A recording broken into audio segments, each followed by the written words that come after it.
everyone, and welcome back to week 3 of Fantasy Tomorrow.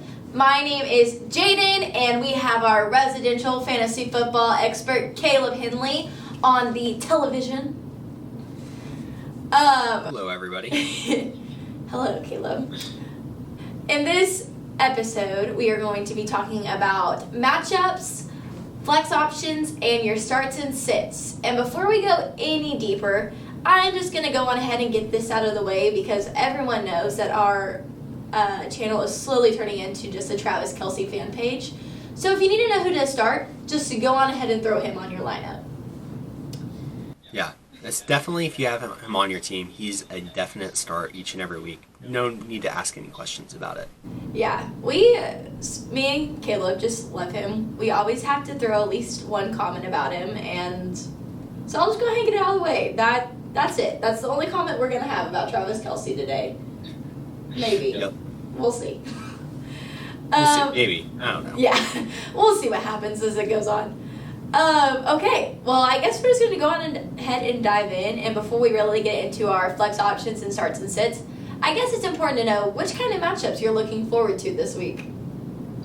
So there's a few matchups I really like and are very favorable. There's actually quite a few this week, but I'll just talk about 3 of them.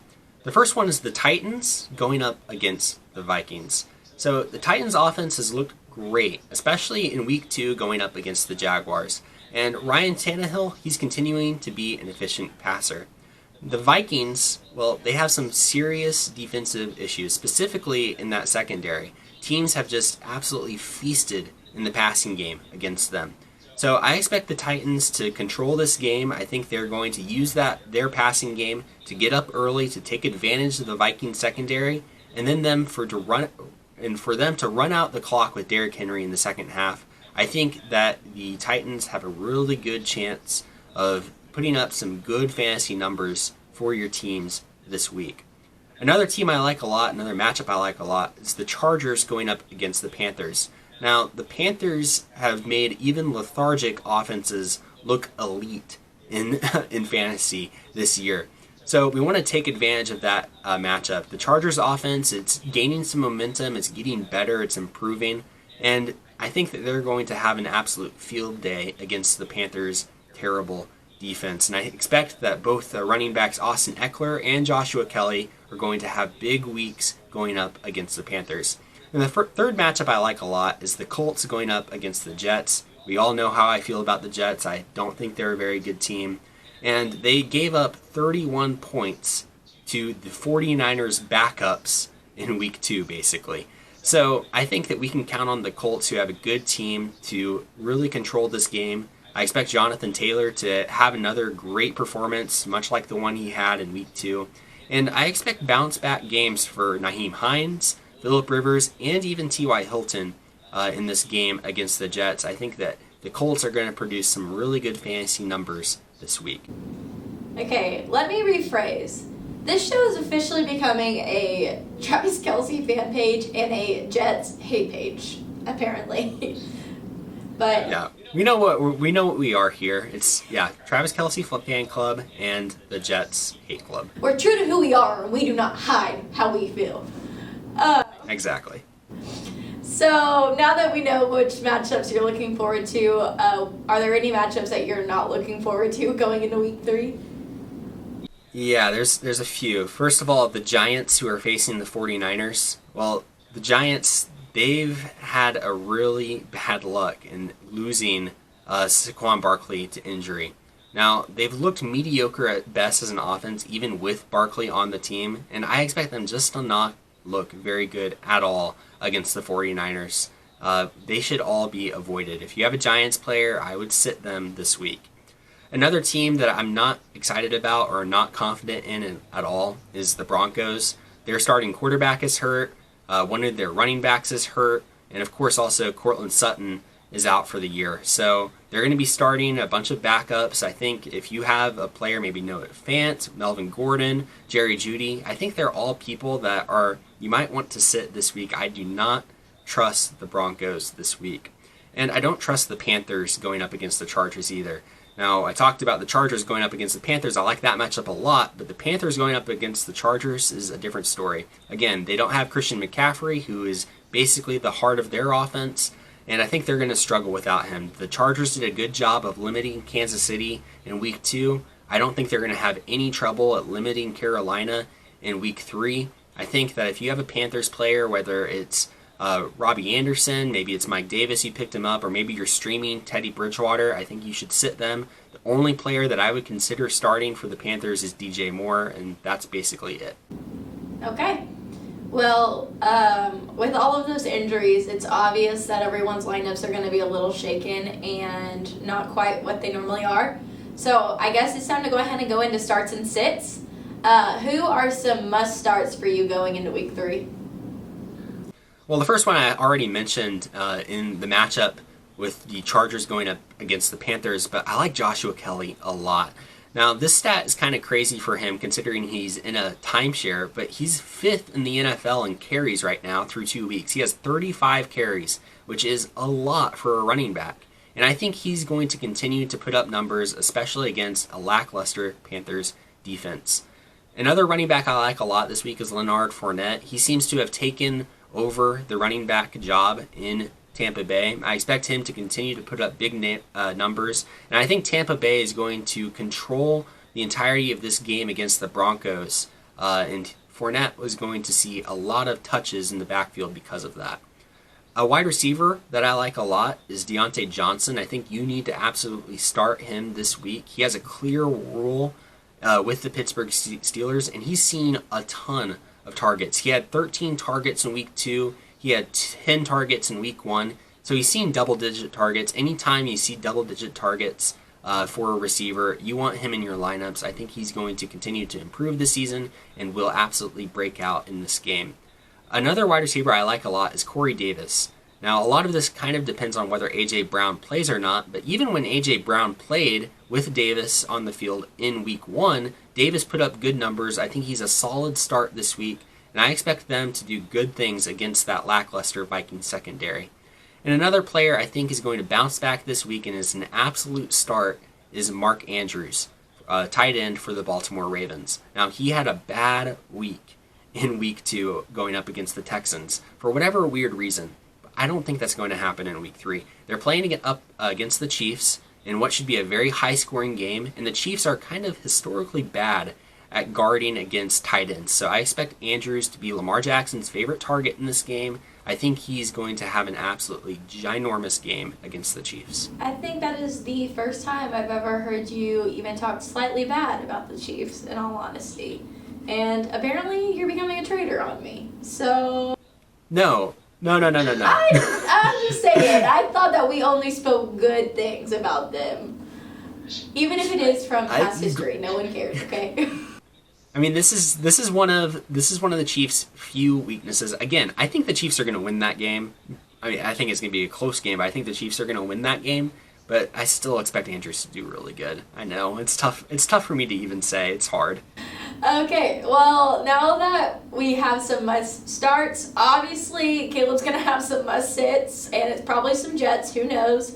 I apologize in advance to whoever he says. Here we go. Yeah. Well, I think I don't actually have any Jets on my list because I think at this point, just sit any Jet that's on your team. I think you can just sit any of them. In all honesty, there's none of them are going to be giving you any sort of value, so just sit them.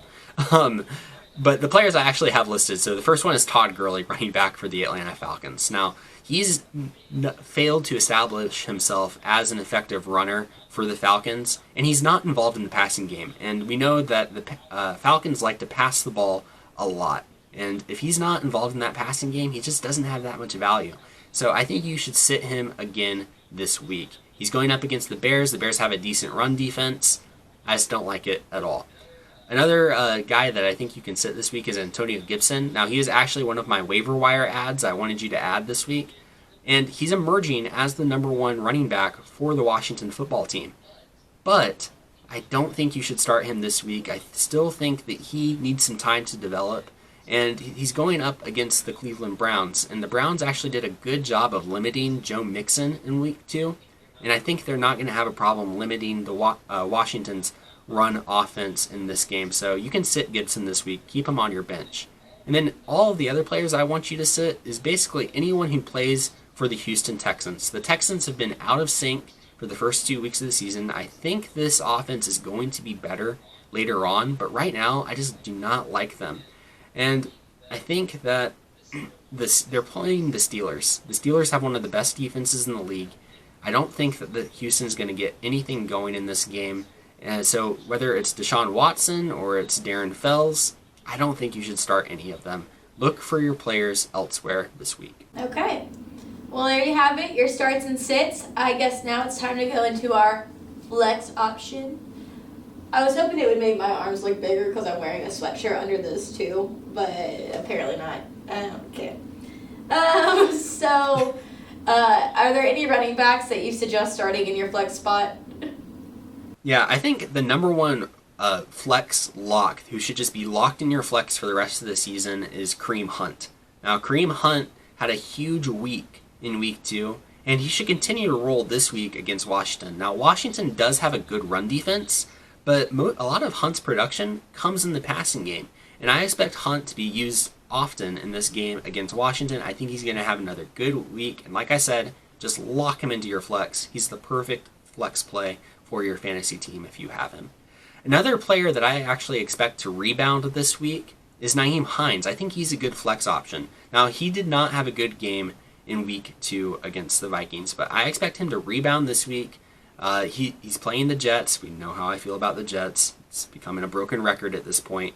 But I think he's going to rebound. I think he's a good flex play, and he'll return some of that production that you saw from him in week 1.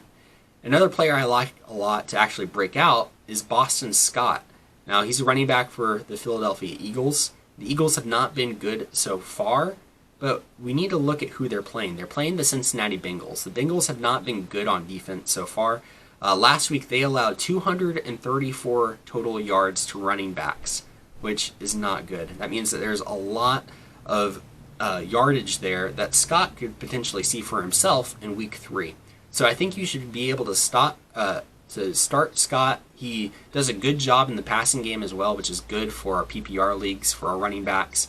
So I think he's a good flex option if you need him, and I think that you should expect big things from him this week. Okay, well, there you go. And I mean, I guess we could talk about running backs without mentioning wide receivers, but apparently in fantasy football, you cannot. So are there any wide receivers that you suggest starting in your flex spot? Yeah, so one of the main ones I actually like a lot this week is Michael Pittman Jr., who plays for the Indianapolis Colts. Now, this has to do with Paris Campbell being hurt in last week's game, and I think Pittman's going to take over that role for Indianapolis. Now, he's in a really good spot to contribute. He had 6 targets in week 2, and I think that's only going to increase as the season goes on. He's in a good place right now. I think he's a solid flex option for week 3.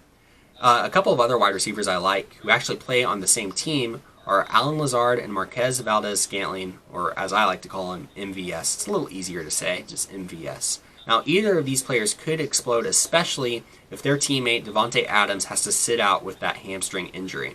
So if Adams is out, start Lazard or MVS. Either one of them could hook up with Aaron Rodgers and score some major points. And the other wide receiver I like a lot this week is Corey Davis for the Tennessee Titans. Now, I've already talked about him before, but I really like him this week. A.J. Brown is banged up. He's probably going to be limited. And Davis finds himself in a good spot to have a high number of targets, some good volume, and he should produce some good fantasy points for your flex spot. So start those guys this week. I'll tell you, MVS is definitely easier to say, but it is definitely not easier whenever you don't know much about any other team than the Chiefs and your colleagues send you MVS to look up information on, and you have no idea where you're going with it. So there we go. Marquez Valdez-Scantling, if you're confused. Yeah. I'm going to make a Post-it note and just stick it on my computer from now on, because this is like the 3rd week that we've talked about him, so I'll just leave it on there so I know it from now on. Oh, man. Okay, so with that is the matchups that Caleb is looking forward to and not looking forward to. some start and sit options, and some really good flex options. If you have any other information that you are probably looking for, it might be in one of our other videos, so go on ahead and go watch those. As always, my name is Jaden. This is Caleb. Caleb, what should they do if they like our videos and our content to make sure that they come back each week? Please like and especially subscribe. That way this stuff is coming right to you and you know when it's coming to you. So please subscribe to us. Maybe even throw in a comment there. I love to chat in case you guys haven't noticed. So I promise we will reply. And it would just make my day, honestly. So with that, this is Fantasy Tomorrow. We hope to see you all next week. And we are here to give you the information today so you can win tomorrow. Have a good week 3, guys. Bye.